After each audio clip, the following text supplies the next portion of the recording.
excuse me, it is time for us to give this one a review. So this game obviously came out almost a month ago, so I'm a little bit late to the party, but nothing crazy. And essentially, it is an interesting take on, honestly, a wide variety of games, where ultimately the goal is to survive, but there are mixes of FPS and escape room style game elements in here as well.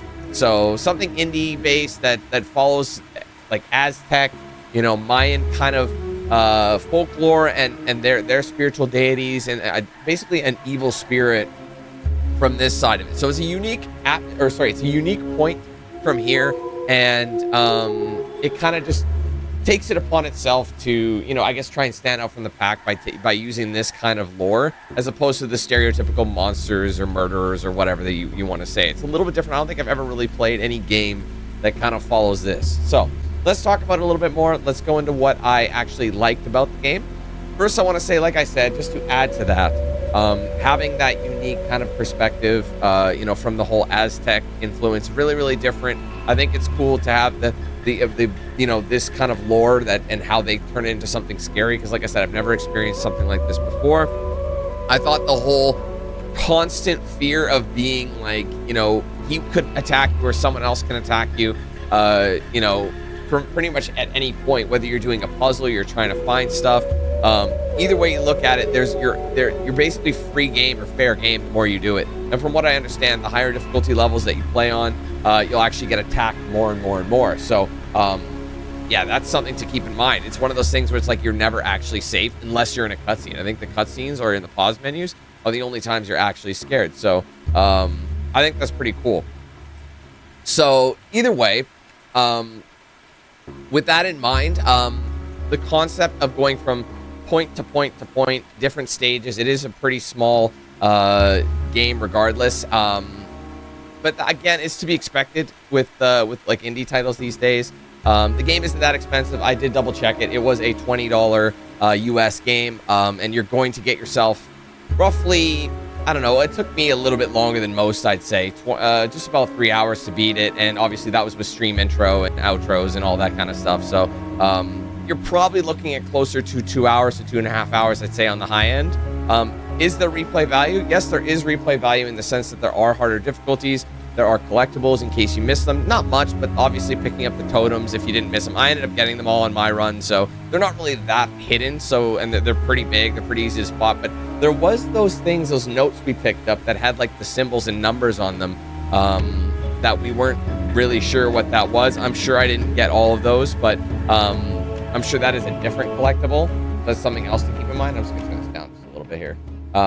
Well, I actually just quickly looking to see what else I didn't get. I missed 3 achievements. I'm sure they're just things I didn't manage to do, or some things I just didn't do. Play on the hardest difficulty. Breath control, evaded the enemy, silenced your greatest weapon. So I only have 3 more achievements to get. So it's not like it's going to take you that much. And there's a couple. I wonder what, there's another achievement that's secret. I'd like to know more about it. But either way, my point is there is some replay value here for relatively cheap price tag. So cool experience, not like nothing you've really ever seen before around. So I think that's pretty neat. Now let's just get into what I didn't love about the game. Personally, I do feel like, I will say, it is pretty short. And honestly, you're not really going to have, even though there is replay value to do it again and again and try different challenges, I feel like there is going to be a point where the game is going to be more trouble than it's worth. For an Unreal game, I will say, an Unreal 5 game specifically, it does work better than others. However, I'm getting to the game about a month after. So obviously things that Unreal usually has problems with get sorted right away. So there was no real optimization issues. I was able to play the game with little to no issue, just a couple stutters here and there. So I can't really complain too much about that. But like I said, it's not the biggest game in the world. Details do look good, but at the same time, it's not a massive area. It feels like what you're doing, I just feel like there could have been a bit more to it. There could have been, I guess, just more like in the sense of there is a challenge and it's kind of cryptic. It doesn't really explain anything at all. And you're kind of like left wondering, like, for example, that one moment when I had to go find machine parts, I honestly completely phased on the fact that I had machine parts from before, and I didn't know if that counted or what that was for. I thought I might have been able to use it for something else. So the puzzles can be a little bit cryptic sometimes. Not all of them. Some of them are very obvious, and they're not that complicated whatsoever. and they just take a couple of minutes to figure out. Like, for example, like a puzzle that I did particularly enjoy that makes sense was the one where you have to shine the light across the room. It didn't take me that long to figure that out, but at the same time, it was more like, oh, you had to stop and think about what I need to do first. You know, you had to search around a little bit more, but you were in the right realm. Whereas some of these puzzles were just kind of like, oh, I have to go to the completely other room or completely different area, and I thought I was done with that area. No, that's still in the level, so it doesn't really explain it that much. So it's a little bit, like I said, cryptic at times in terms of just the puzzles themselves. So,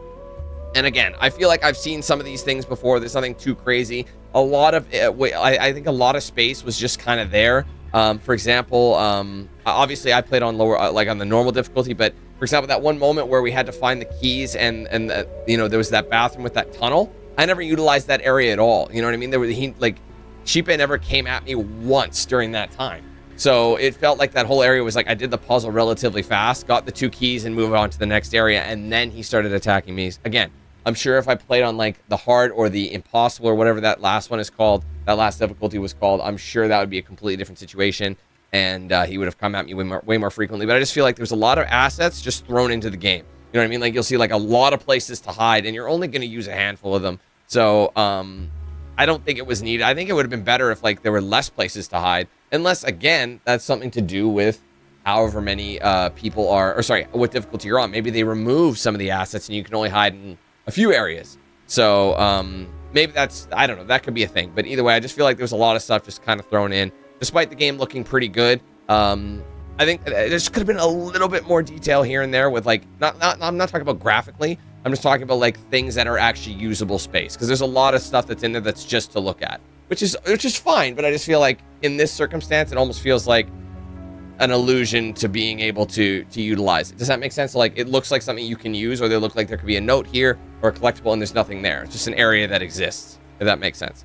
So anyway, so based on all those things, to summarize, the game took a unique background and applied it in a way that we haven't seen yet. The fact that it mixed different elements such as you know, the whole survival aspect, first-person shooter, and also the escape room genres, able to mesh those together into something different that we haven't seen before, obviously following unique lore. I definitely enjoyed that side of things. Whereas at the same time, there's a touch of genericism with certain things. I felt like there was some assets that were just kind of thrown in there, and obviously some of the puzzles were a bit cryptic, and I felt like it could have been a little bit longer for the money. But honestly, it's not a bad game at all. It's definitely a game worth checking out if you like survival. Obviously, if you want to wait, and it's been out for like a month, basically, like I said. It might come down in price. At this price point, it's kind of teeter-tottering, I think. I know it sounds like it's not a lot, but I mean, 20 bucks isn't a ton, but I've also paid 20 bucks for games, and I've gotten a 6-hour experience out of the game. So you got to look at it this way. If you're really into this style of gameplay and you like to challenge yourself, that's where the value is going to be. Because you're going to have to replay the game multiple times. And obviously, getting the achievements probably isn't terrible. You could probably do them all on like one run if you really wanted to. Just like playing on the hardest difficulty and then obviously just knowing where everything is. Obviously, that's going to, you know, give you those achievements. So either way you look at it, you might get 1 or 2 runs out of the deal. And that's where you got to find that value. So again, it's one of those things where it's kind of teetering, but I think it could be hit or miss for depending on the person you are. But definitely, like I said, an interesting experience. Nothing that blows my mind, but it is better than the average game. So based on all these factors, I think a fair score for this game is going to be a 6.5 out of 10. It doesn't quite get up there just because it's, you know, just kind of, it's a weird spot. It's got a weird spot. It is definitely above average. It's closer to the good portion of my review spectrum. Keep in mind, a 5 out of 10 is average, mediocre. It's got the same things going for it that's good than bad. So it does way more good than it does bad. And again, it was an interesting thing, but there were just certain things that just kind of drop it down a little bit. But definitely a cool experience for me nonetheless. And I still am glad I tried it out. Just it was a little late than you know, better late than never, I guess. At least I'm still in the discussion point with it. So either way, that's my thoughts on it. And I want to thank you guys very much for joining me on this one. If you enjoyed the stream today, make sure you leave a like, comment your thoughts below, and don't forget to subscribe if you're new. Turn on those post notifications with the bell icon so you don't miss anything I put out here in the channel. Be sure to like, follow my socials, Facebook, X, Instagram, Snapchat, Discord. Those are linked in the description. If you guys want to get yourself a shirt or a hoodie of mine, there is a link in the description for that. Also, in a better feature right below the stream, scroll down and see some goodies I have there.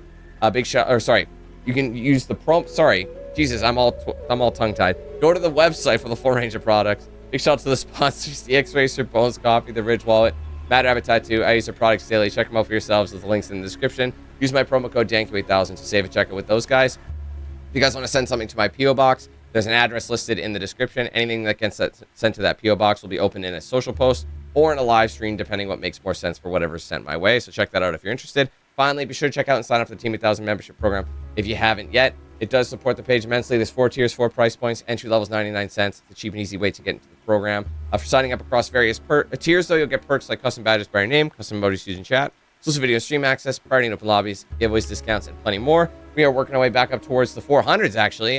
We're in the 360s as of now, so if you guys want to help us get back up there, get to 400 once again, support the channel, and obviously get some cool perks while you're doing it, you can join that with the link in the description. This is join button below the stream, also section on my main channel page as well. If you guys want to gift members or send super chats, you can do both of those through the $ icon that's next to chat. Click it, you'll get a drop down. If you're gifting members, just keep in mind, you can gift 1 to 50 in a single transaction, but really you can gift as many as you want through multiple transactions, okay? Thank you guys so much for watching. Hope you have a great rest of your day, and hopefully we catch you in the next one. We'll see you then. Take care.